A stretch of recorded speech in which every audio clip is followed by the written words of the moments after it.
Father, thanks so much for this day, for your goodness to us, your blessings upon us. And I pray that you bless us mightily in all that we work on in class today.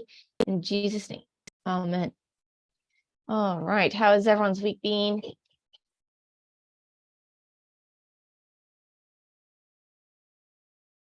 Good. It is full. It's been a busy week for me, but the weekend's not looking like it's going to slow down. So just in for the ride. Yes, it's a busy time of year, right? Very fun. All right, let's start with questions from this past week. Obviously, you guys have finished chapter 7 and may or may not have taken the quiz yet, but you have the quiz to take on chapter 7.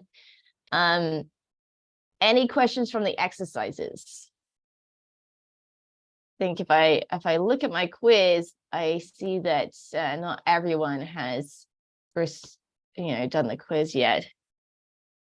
So we'll save questions from that till next week.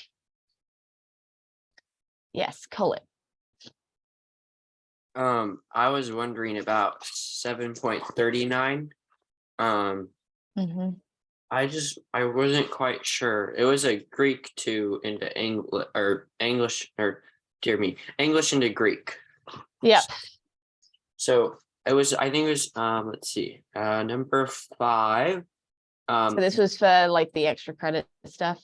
Yes, ma'am. Yeah. So number 5, you said? Yes, I have it says the women to whom I reported these things were sitting in the marketplace. I put the women in the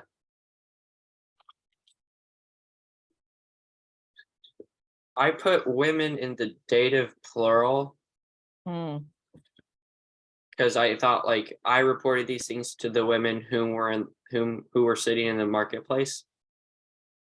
I like reconfigure the sentence. You reconfigured the sentence. Is that like, I know you can do that in like Latin and make the same thing. Okay, so I mean you can do it in English too and do the same thing, but the thing is when you're translating, and this would be the case for Latin as well, I think. When you're translating, well, who knows?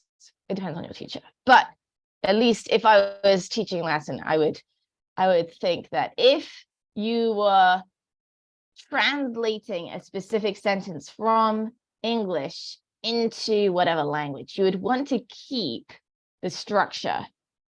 And at least for these exercises, although the reconfiguring means exactly the same, right? We would want to keep it the same structure because it's there to teach you a specific thing,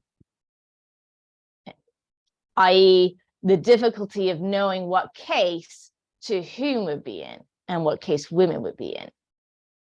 So if everyone wants to get that sentence up, I'm just going to do what we worked on last week a little bit so you can see what's up. Yeah, Colin. And so that was my first question. The second question was, I put that I can change that to the nominative plural, but to whom I think is in the dative plural. So, but in the relative clause, it says to whom we're sitting in the marketplace, and that takes the subject, correct? Like who? Of that relative clause. So I'm a bit confused on what case to put it in. Yeah. That would be confusing. Yeah. So let's go ahead and break this down. Okay. Now, to whom goes with what verb? Because we have 2 verbs here because we have a relative clause. No, not to were sitting. So if we ask who was sitting in the marketplace, what would be the answer?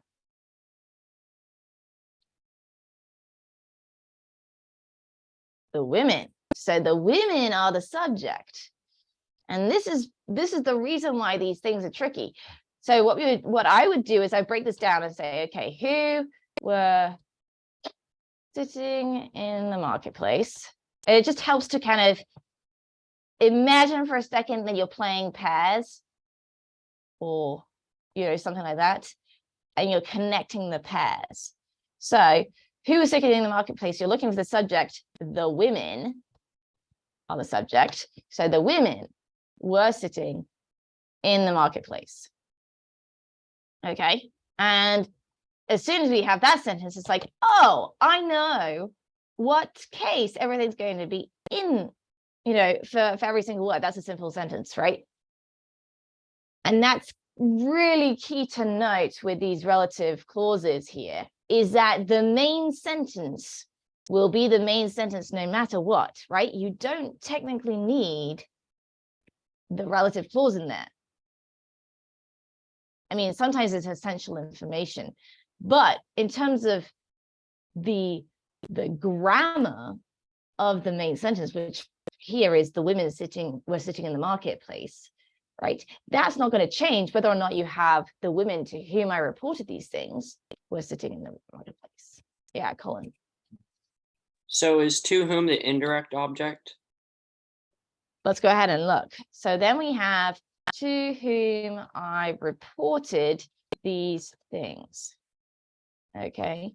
And again, the best way to do this would just say, you know what? Let's make this into a completely separate sentence, right? Just so we can double check it all. So this is what I do just to double check. It's like the workings out of maths, like a maths problem, right? You just work it all out. So what I would say is I reported these things to them. And then the to them would be correct, right? You would say that would be in the dative, because these things are already the direct object. Exactly.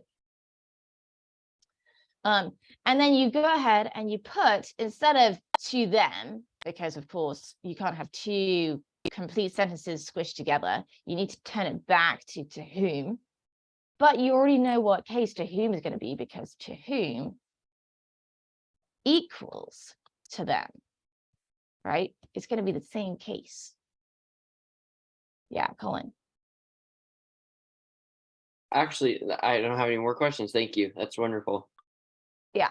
So just breaking this down, I think really helps, because otherwise you've got verbs flying everywhere. You've got all kinds of nouns flying everywhere. And you're like, this is just like being dumped a 1,000-piece puzzle on me. And especially in Greek, because of course you have to consider so many different things with each of the words.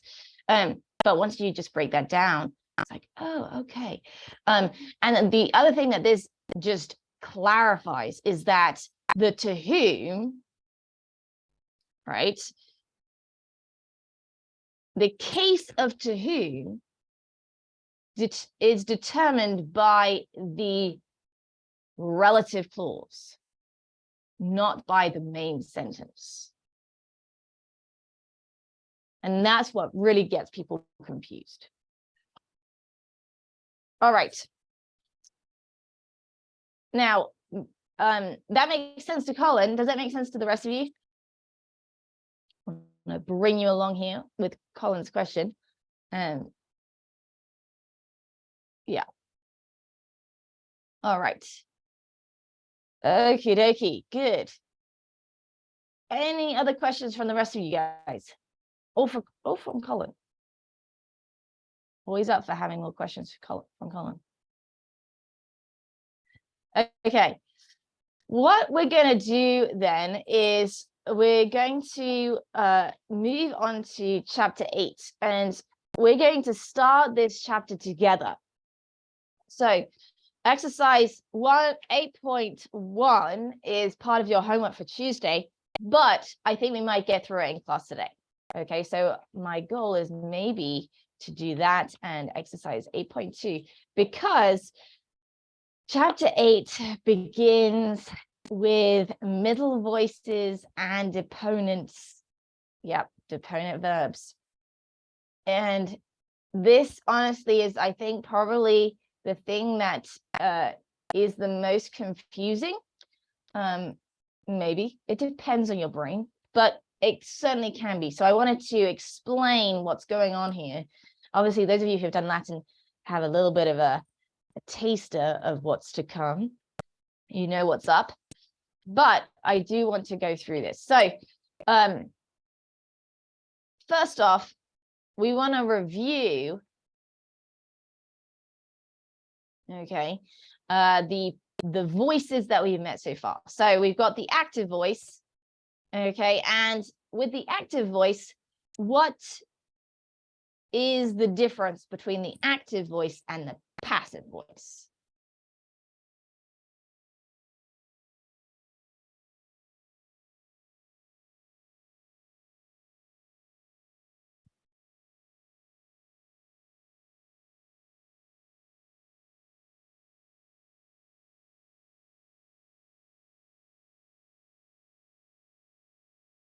Yes, good. So with the active voice, I like to remember this as the subject is doing the action of the verb.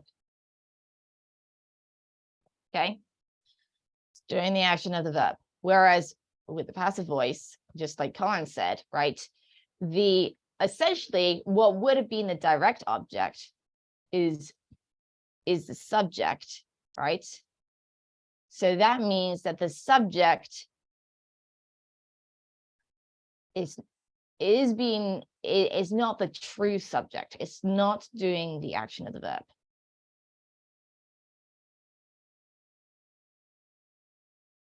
Okay, so usually the direct object becomes the subject, and the agent, the one doing the action, is understood by inserting the prepositional phrase by blank, which is, of course, hupol. Exactly. Okay, so those are the two voices. Now, the middle voice is called middle because it's kind of active, kind of passive. You're like, oh no, this sounds bad. This sounds really bad. But it's actually not too bad. Okay, it's midway between active and passive. And so in a sense, it's easier to think of it as active and passive at the same time. Okay, now at that point, you're thinking, oh boy, this is really getting confusing. Don't worry. Okay, so in the present, the tense, participle, and infinitive, and in the imperfect, the middle and the passive are identical in form in Greek. So you're not actually really learning a new form here. But that comes with consequences, which means that there will be times when you're going to have to identify between the middle and the passive, given the context and given the verb that you're given. Yeah, Colin. So they look like a normal active, present, or imperfect tense verb, but you translate them as a passive verb, right? We'll get to the translation of it in a second. Okay. But yes, so in the present, okay, tense, participle, and infinitive, and in the imperfect, the middle and the passive are identical in those forms. So present tense, participle, and infinitive, and imperfect. But the context is going to allow you to differentiate. Right? So there is a difference even though they look the same. Okay?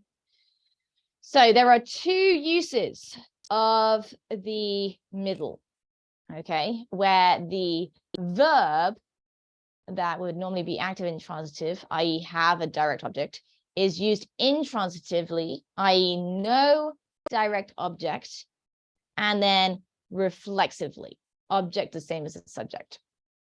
So for the middle voice, okay, what we would have, so this is,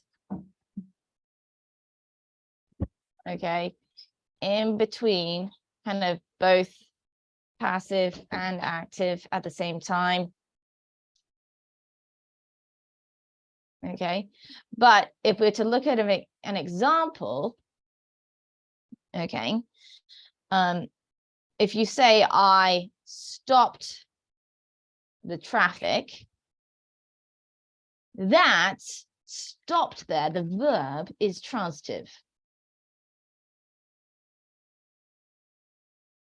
Okay, does everyone remember what transitive means?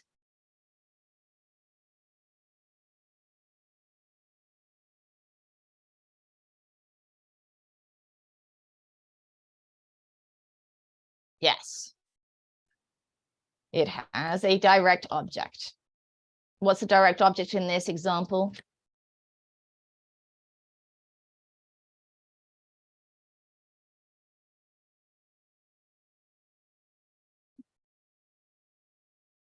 Traffic, right? I stopped what? I stopped the traffic. Brilliant. Okay, now we have another example. The traffic stopped, period.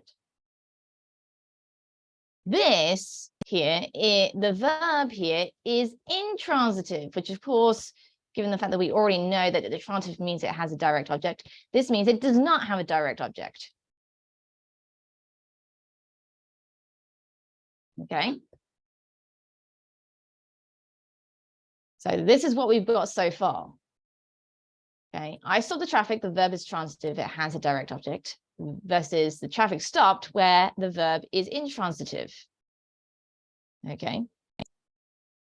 The verb, the intransitive verb stopped here would be in the middle voice in Greek.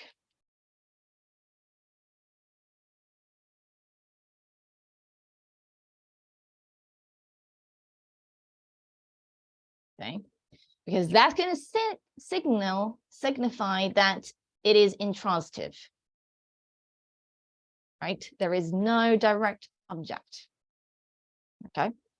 Now we have a couple of other examples here where you could say, I washed the floor, right there, that's transitive. So we would just use a normal aorist indicative versus I washed before going to bed.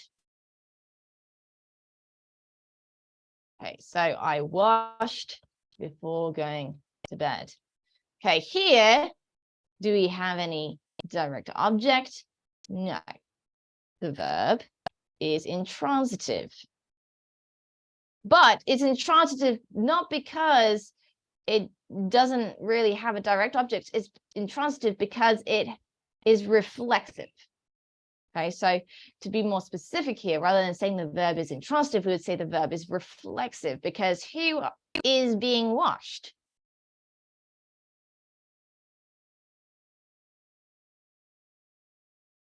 The subject, right? But it's not that the subject is being washed, the subject is washing themselves. So in Latin, of course, we would actually just have an indicative with the pronoun say, right? Themselves. You would actually put in that direct object in some cases. Okay, so here's some more examples. Okay, the general stops the battle, active. The battle stops, middle, or intransitive. The girl hides the gold, active. The girl hides in the forest, middle, reflexive. Okay, so there are those two uses of the middle voice. So, any questions on that? Yeah, Colin. So would you say the middle reflexive often has an indirect object? Middle reflexive. Middle being used as a reflexive has an indirect object. What would be an example there? Do Sorry, you have an example? I think I got confused. Like a prepositional phrase. Yeah, so prepositional phrases are modifiers, so they can be added in, and it doesn't change the verb in any sense. It just changes it just modifies the verb. Does that make sense? So the girl hides in the forest, that's reflexive. In the forest is not an essential part of the sentence, right? You could just take it out of the sentence is still complete. And that's why it doesn't change anything with the verb. Does that make sense? Yes. Could you explain the reflexive just like with the girl hides just a little bit more? Yeah.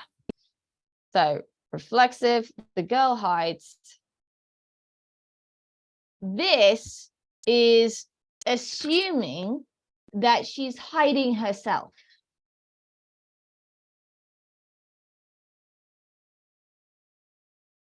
Right?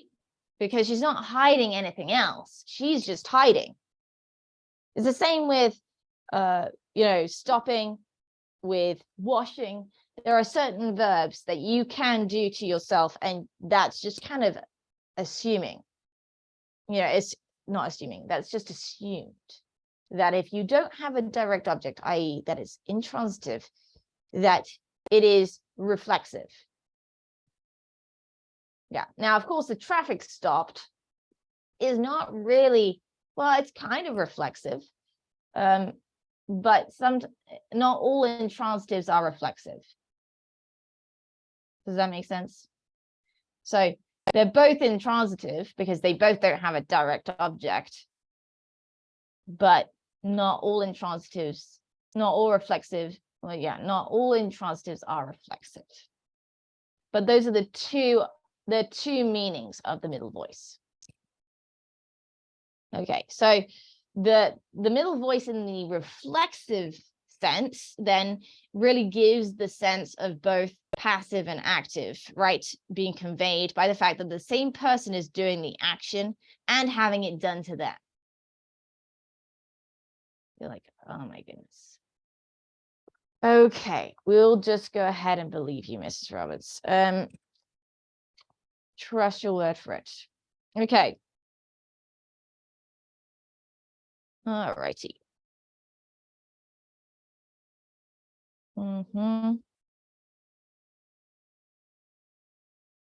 Okay. Now, there is one more use of the middle, and this use is less common. Okay. But occasionally does happen. Okay, so this use, okay, is where the subject actively gets something done. So when the subject actively, i.e. they are active in this, gets something done. Okay, and we can see in that sentence, okay, you're getting something done, something is passively being done, but there is someone who is saying that, right? This is usually the case if the president does something, right? Right? It's not that the president is going out there and is actively building a wall or actively doing something like that, right? That's not something that's happening, right? He's getting it done, though, right? The action is being attributed to him, right? In that situation. Okay, or you could say the boy gets the slave taught or causes the slave to be taught. Okay, so there's a cause and there's a, something being taught. Okay, so that would be in the middle as well. So our example here, the boy gets the slave taught. And you can see already, like just by that translation, right? The verb to teach would be in the middle voice here. Okay, so the sentence would look like, and this is where it gets really like, it really flips your brain, right? In a sense, your brain starts to shrivel up and you're like, save me. Okay. But what it would look like is the boy was taught the slave, or is taught the slave. That's what it will look like, because it will look passive, the verb. But in that sense, it's middle. So he gets the slave taught. He causes the slave to be taught. So that really gets the sense of both, active voice and passive. Okay. So the book here has two examples, and they're very English examples. Okay. So this is called the causative sense. So we've got the intransitive, simple, we've got the reflexive, reasonably simple, and we have the causative, where you cause something to be done. So we have two sentences. Winston Churchill built garden walls. That would not be in the middle voice, because Winston Churchill actually did build garden walls. It was a hobby. Okay. And you're like, oh, that was an interesting hobby. Okay. Well, apparently he enjoyed bricklaying. Okay. And we do not judge him for that. That's awesome. But if we say Cardinal Wolsey built Hampton Court, we're not talking about him actually physically laying down the bricks and building it. We're saying that he got it done. He got it built. Right? In the same way that, anything that gets built by someone who's in charge, someone in charge generally doesn't actually build it.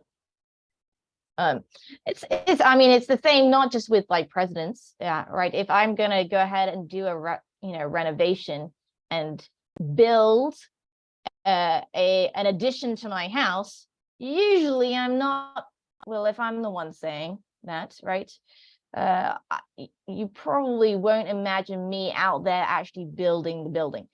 Occasionally, maybe I'll put a little bit of paint here and there. But that's not exactly building the building. Yeah, Solomon built a temple. Exactly. It's not that he was out there with the workers.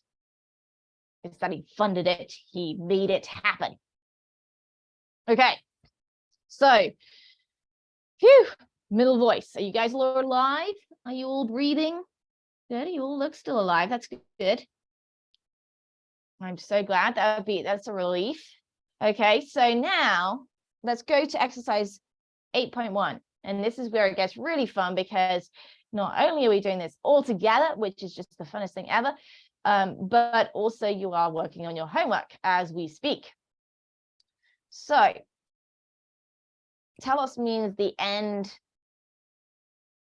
or the finish. Telos. Which is why in some circles you might hear, like, what is our telos? What is our goal, our point, etc. Okay, so he namarchia telos poetai. Okay, so the first thing you'll note here, poete looks passive. Okay, but of course we just read about the middle, so it probably will be actually a middle voice. Okay, so what's the subject here?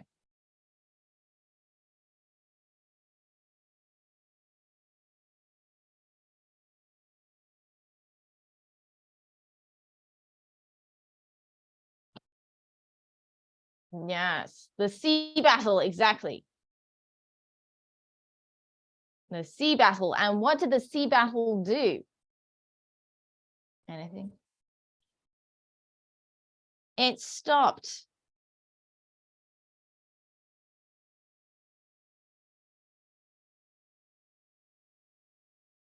It ceased. And with poetai, yeah, we usually differentiate those in Greek by saying ceased. So finally, ceased. Brilliant. Okay. Number 2, go ahead and private message me your translation.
Okay. Keep those coming. And remember that we've got the middle voice here.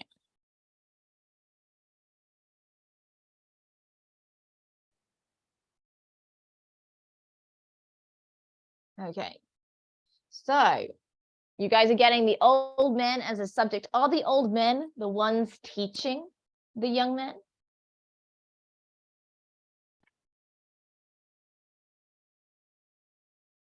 No. They're essentially funding their college. Right? The middle voice, remember, has the sense of causation. So here, the causation is happening. They get them taught. The old men, because what we have here is the imperfect, which looks the same in the middle. Right? So the imperfect, the passive imperfect, the middle and the passive are identical. Okay, so yes, they get the young men taught. Exactly. The old men get the young men taught. Okay, number 3. Ho nautes ento limene crutetai.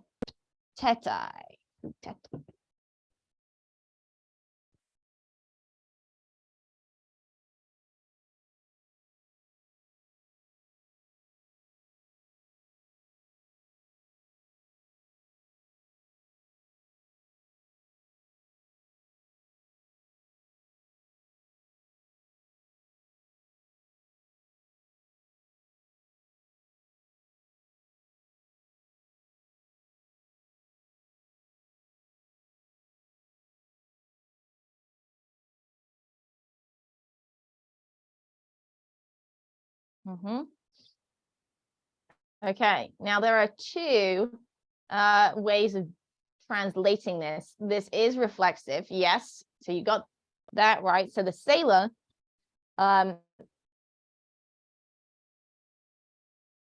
best way of translating this is he hid, or he hides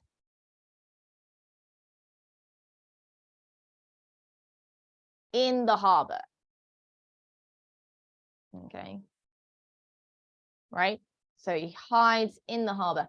Now, some of you said the sailor in the harbor hides, which makes it sound like you're talking about the sailor. Which sailor? The one in the harbor.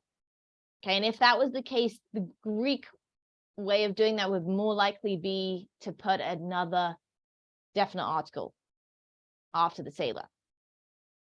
So the sailor, the one in the harbor, right? So in English, that's a little bit, it's just understood that way, given where it is in the sentence, whereas in Greek, the place in the sentence doesn't matter as much. is whether or not it has the repeated definite article. Okay, good. Well done. Number 4. Hi, paides ta cremata entege ekupsan.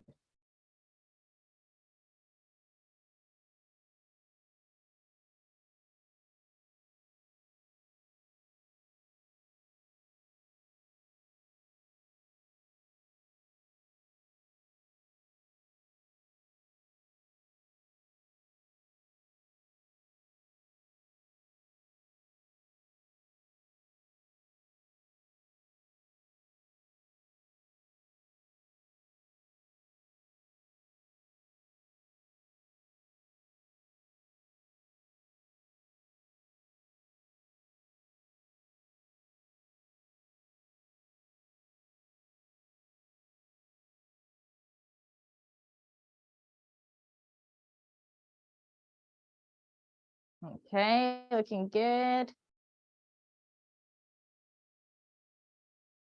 We'll keep those translations coming. Those of you who haven't given me your translations yet.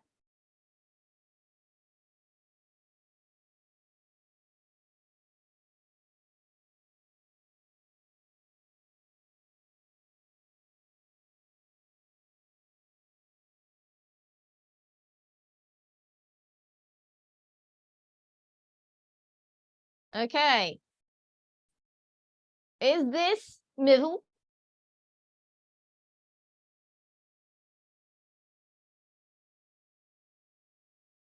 No, this is just plain old active. Oh, isn't that brilliant? Okay, so we have not the children, the girls. What? Because we've got a feminine article here. So the girls hid the money. Okay. And then ge would mean in the earth, in the ground. So literally in the ground would be probably the best translation. And of course, the subject here is doing the action of hiding, and there's a direct object. It's just beautiful. This is the way sentences should go. Brilliant. Okay, next. Hey, ente neso nosos uk epaueto.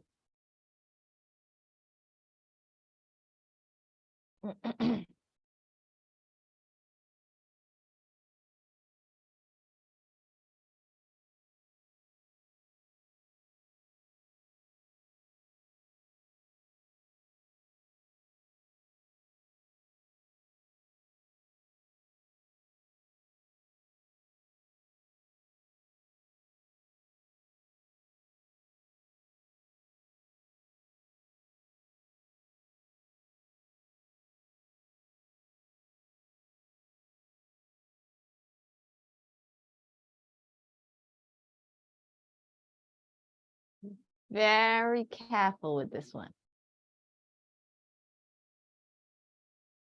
There's a lovely tricky element to this sentence.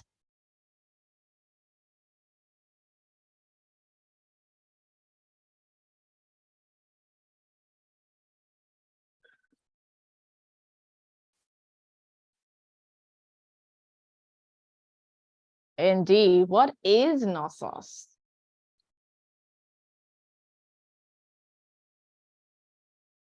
And when you look it up, be very careful to note the definite article that goes with it, i.e. the gender that this noun is in.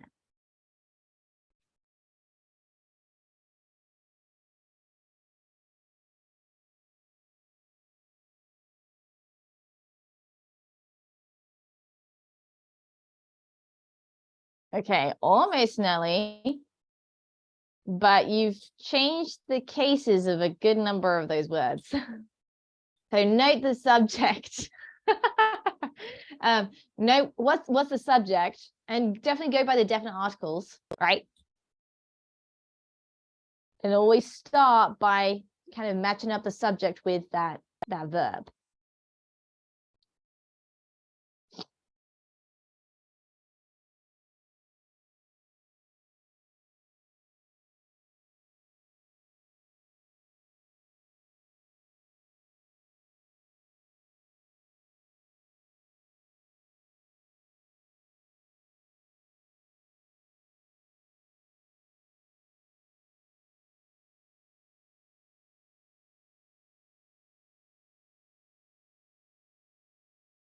Right.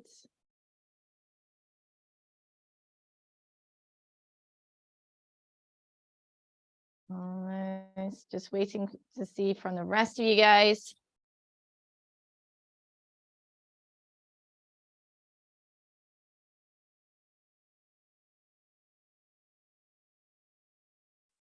Okay.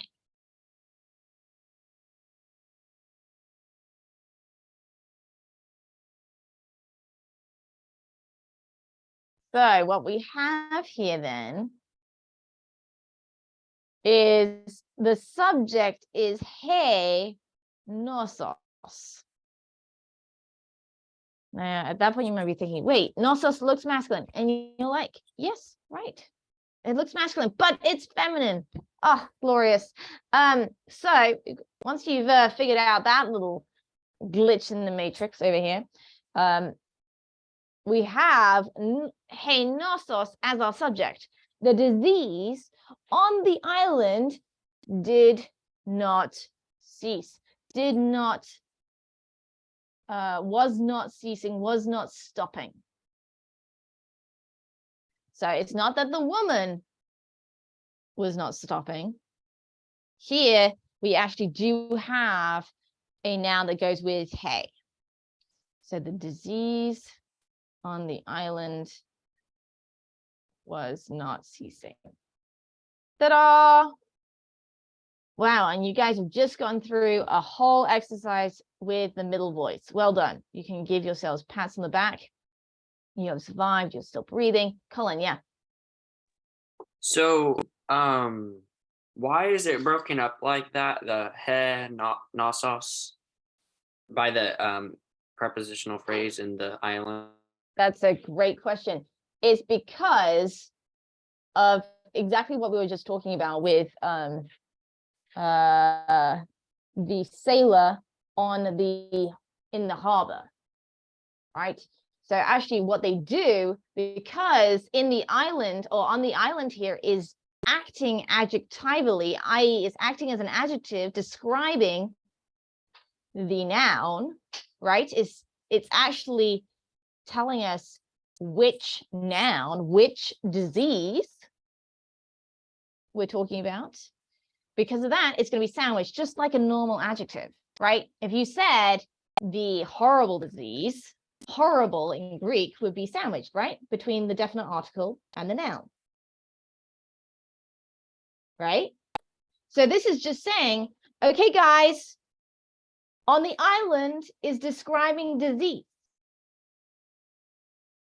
Okay, it's not describing the verb because prepositions, as we all know from English, are all-purpose modifiers, i.e., they can modify verbs, they can modify adverbs, they can modify adjectives, they can modify nouns, they can modify pretty much everything in the sentence that you throw at them.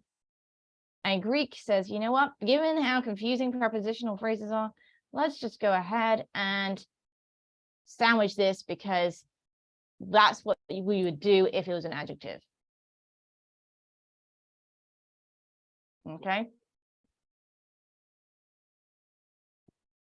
I love grammar. Oh, just language is just so great. And the Greeks in particular, my goodness, they just thought of everything. So organized, so orderly, even more orderly than Latin. They have all their ducks lined up in a row. It's brilliant. Hang on there. Not to shoot them. No, not the ducks. Okay, so yeah, so that's the reason. Any other questions on this exercise? Okay, so I think we might just have time to do one English to Greek sentence on your whiteboards. So let's do number 3. We'll do a short one. Number 3 of exercise 8.2.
Colin, that looks all good, except that I see an English N in one of your Greek words.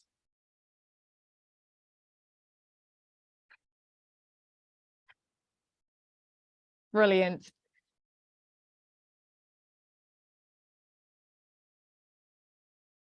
There you go. Nicely done.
All right. We are almost at an end of class, so wrap it up with your translation. Yes, Colin. What is the word for among? The word for among. Where are you? Wow. Number- Oh, you're doing among the trees.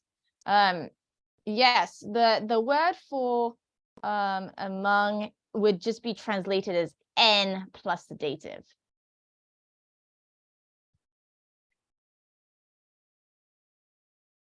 Yeah.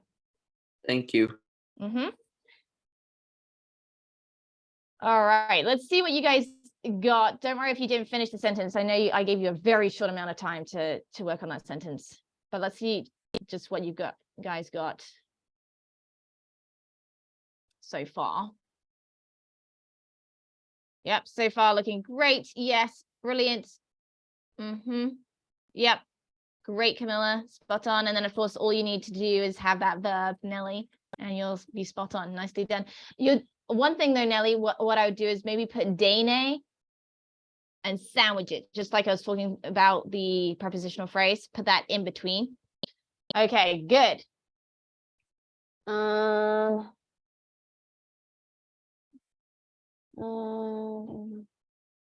Yeah, that's looking good. Though your verb there, you have an English P in there.